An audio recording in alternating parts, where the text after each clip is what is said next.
మనకు తెలుసు పంజాబు గత 13 సంవత్సరాలుగా ఫైనల్స్‌కి రాలేదు. మరియు ఆర్‌సీబీ 9 సంవత్సరాల తర్వాత ఫైనల్స్‌కి వచ్చిందని. ఇటీవల రాజమౌళి గారు ఒక ట్వీట్ ఎశారు. శ్రేయస్ అయ్యర్ గారు బుమ్రా యార్కర్‌ని తట్టుకొని బౌండరీకి పంపించారు కదా! చాలా మంచి బ్యాటింగ్ ఆడుతున్నారు. శ్రేయస్ అయ్యర్ కప్ గెలిస్తే మంచిగా ఉంటుందని ట్వీట్ చేశారు. దాంతో పాటు విరాట్ కోహ్లీ కూడా ఎప్పటినుంచో కష్టపడుతున్నారు. ఎప్పుడూ కృషి చేస్తూనే ఉన్నారు ఒక కప్ కోసం. ఇద్దట్లో ఎవరికి కప్ గెలిచినా హ్యాపీయే. కాకపోతే ఒకళ్ళకి ఖచ్చితంగా హార్ట్ బ్రేక్ అవుతది అని ఇలాగ ట్వీట్ చేశారు రాజమౌళి గారు.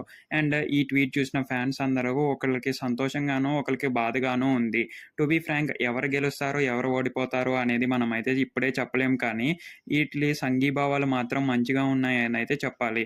సో, ఎవరు గెలిచినా, ఓడిపోయినా ఫ్యాన్స్ అందరికీ సపోర్ట్ చేస్తూనే ఉంటారు. ఫర్దర్‌గా సీజన్స్ ఉంటాయి అని కూడా ఈ ట్వీట్‌లో అర్థమవుతుంది అని తెలుస్తుంది. సో, దీన్ని బట్టి మీరేమంటారు అని కింద కామెంట్స్ రూపంలో చెప్పండి. మన ఛానల్‌ని సబ్స్క్రైబ్ చేసుకోవడం మాత్రం మర్చిపోకండి.